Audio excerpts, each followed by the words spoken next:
When you search for a customer in Braze, do you always see one clean profile or do you sometimes see duplicates, missing attributes, or consent that doesn't line up? Because when profiles aren't reliable, campaign launches get delayed, personalization breaks, and customers start getting messages that just feels off. We'll walk you through the 5 areas where unified profiles usually break and the exact guardrails that make them usable again.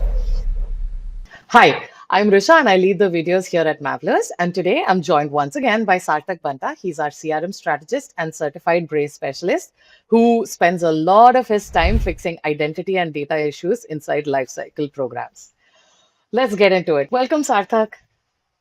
Hi, Risha. Before we actually jump into the full video, right, and the fixes that you're going to be sharing with us, I want to start with something that is very simple and what we see very often, right? A lot of teams, they think that they have their unified profile set up, right? Because the dashboards are looking complete. But then in reality, when they actually try to run campaigns, everything falls apart, right? So, why does this happen so often? Yes, Risha. This can be a really common problem, and it is very frustrating for Braze users because it feels like Braze is unreliable platform. But we know that that isn't the case. It is usually the guardrails missing around how profiles are built. So, in this podcast today, we'll actually discuss about areas where we can improve to basically make profiles more reliable. So take a look at signals, why they are noisy and inconsistent, identity merges, why they are not being controlled or why they are not happening as efficiently as they have to be, consent if it is not structured properly, if there is any gaps in personalization logic, and if measurement doesn't reflect quality. So we'll look at all these signals and we'll see how this breaks the profile today. If even one of those is weak, profiles immediately stop being trustworthy. And once operator don't trust their profiles, of course, everything slows down. You can think about it in this way. If people spend loads of time checking and double checking the segments, that will definitely impact the campaign being sent out at the right time and it will get delayed. And of course, the end result can be a direct hit on the team confidence, both leadership not trusting the operation guys internally within the team as well. So the goal here isn't just unified data; it is having usable profiles. That makes sense because pretty dashboards are not going to help you if people just don't trust them, right? So, Sarthak, then let's start with fixing this piece by piece then. You often talk about something called as the signal spine, right? So, would love to know what that means in practice. Yeah. So Signal Spine is basically the foundation of the profiles in Braze. See, most brands track way too many events, hundreds sometimes, and the problem is not all signals are equally useful. So when Braze is flooded with low value events, targeting gets messy and journey becomes harder to reason about. So here's my recommendation. The first step is identifying your core behavior signals, that usually around 10 to 15 events that actually represents progress. Think of things like first purchase or repeat purchase, maybe a key feature usage, if someone has added something to wish list or saved some action that they want to perform in future, maybe there is a subscription change or any other high intent session that we can figure out. We can move on classifying them under real time signals versus batch or historic signals. Now, another practical step operators can take to set expiration logic on attributes, because stable data is a silent problem. So think of it like this: if someone browses a category 6 months ago, that shouldn't be driving the personalization for them today. So when teams clean up their signal spine, something interesting happens. Journey becomes easier to design because you are working with meaningful inputs instead of random noises in your data. So, what I'm understanding here is that it is less about collecting more data and it is more about trusting the right kind of data, right? Exactly. What we are talking about here is quality over quantity. Makes sense, makes sense. Okay, so once the signals are clearer, the next thing that usually breaks is the identity, right? And this is where even the operators also get really nervous because merges start feeling risky. And you've said that we've seen this constantly within our audits as well, that the same person is existing under multiple profiles, or the merges happen that shouldn't be happening. So, Sarthak, why is identity so fragile? See, Risha, this is because identity stitching is where multiple systems meet. It can be website, app for mobile, even email platforms. So if merge rules aren't controls, profile can fragment quickly. I would recommend a simple diagnostic that operators can run. Search a known user email, and if you see multiple external IDs attached, you will know that identity isn't stable.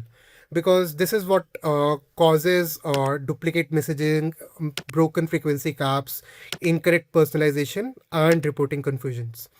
So the fix here is adding guardrails around merges. For example, you can define a clear alias merge according to a logic so that anonymous behavior connects to users reliably.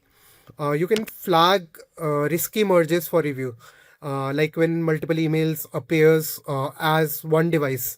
So if same email has multiple devices and they're creating different profiles, different anonymous profiles, I think you can flag that and see how you can merge these profiles, and use confidence signals before merging, such as login activity and transactional data, to make sure that the profile is active and this is a real user. Once the merges are controlled, profile stops multiplying, and a Braze operator can regain trust in their segmentation again. That trust piece, it keeps coming up, right? I'm noticing. Once teams lose trust in these profiles, then of course they're going to be starting to second guess everything, right? Exactly, because confidence in data is what drives the speed. True. Now, let's look at another area that causes a lot of friction that we've heard, right? Which is around consent. Because this is where launches often get delayed. We've seen teams end up pausing their campaigns even because consent data isn't clear. So, Sarthak, what are your recommendations? How do you make consent usable instead of, being the blocker that a lot of people feel that it is today? So for consent, the biggest mindset shift is treating it like any other attribute, not a separate compliance system. So inside Braze, consent should exist as a structured field at profile level. For example, we can give consent, or allow emails for a certain profile. We can allow SMS, we can allow push notifications, or we can have consent for any other channel that we are managing. Once consent is structured in this way, of course, automation will become more straightforward. Think about it. Journey can automatically include or exclude users based on those flags. You can also re engage when someone opts back in. And moreover, operationally, it removes delay because teams aren't manually checking lists before every launch. How many clients examples I can give you around how program speeds up significantly just by cleaning up the consent structure. And you know what? The customers notice too, because suddenly communication starts to feel more human and more respectful. So, for example, you can think of a brand who you have just opted in for text, where you are not getting random messages from any other channel like email. So, that's what a structured consent will look like in practice. All right, so let's now talk about personalization because even with good profiles, message can still fail if the logic breaks, right? So, what is the most common personalization issue that you see during all of our audits? I would say it's the missing fallback logic, because operators assume attributes will always exist. But in reality, these fields are often empty. And that's how the liquid breaks, the personalization fails. Or you must have seen an awkward message which doesn't look right. So here's something that we do that our viewers can also steal. We always design safe defaults. For instance, if a preference exists, use it. If it doesn't, we show a neutral message. Another guardrail I think of would be around controlling the frequency, because even good personalization can feel spammy if the volume is high. So global caps and separation rules are essential. We can set up in Braze, especially when we are dealing with multiple triggers which fire very closely together. The thing is, when teams add these guardrails, two things ends up happening. So message volume will definitely decrease, but we'll also see an improve in engagement because the relevance has increased and so is trust. I love that. I love that. And now I want to talk about the final piece, which is around measurement itself, because if profiles are improving, but then your reporting fails to reflect it, then of course your leadership is not going to be seeing the value in it, right? So, Sarthak, to all the viewers who are watching, how should teams measure their profile health? Okay. So most teams actually are just looking at the campaign and their health, not their profile or account health. See, clicks and opens don't tell if a profile are working. We look at operational indicators like merge accuracy, our event coverage, our attribute completeness, or even journey stability, and then behavioral outcomes. Are users progressing faster? Is cohort retaining longer? Is revenue per message improving? Because these signals show whether profiles are actually usable. Another helpful step is making profile health visible internally. So you can have dashboards or alerts that shows identity issues or data gaps quickly because that transparency builds trust across teams and even creates visibility. Absolutely, absolutely. Sarthak, if there is one idea that you want all of the operators watching to remember, what would that be? That unified profiles aren't a data project. They can be a system reliable project. See, you have to remember the goal isn't collecting more information, it's making sure that the information that you have is consistent, trustworthy, and usable in real time. Because once profiles are reliable, personalization gets much easier and way natural. Thank you so much, Sarthak. That was incredibly practical. And just like we do in all our other videos, let me just quickly recap, right? We covered 5 areas where unified profiles usually break. First one being signals that are very noisy or outdated. Second one being the identity merges that happen without any kind of guardrails. Then we spoke about consent when it is not being structured. Then we spoke about personalization without any kind of fallbacks. And finally, we spoke about measurement, which doesn't reflect the actual reality, right?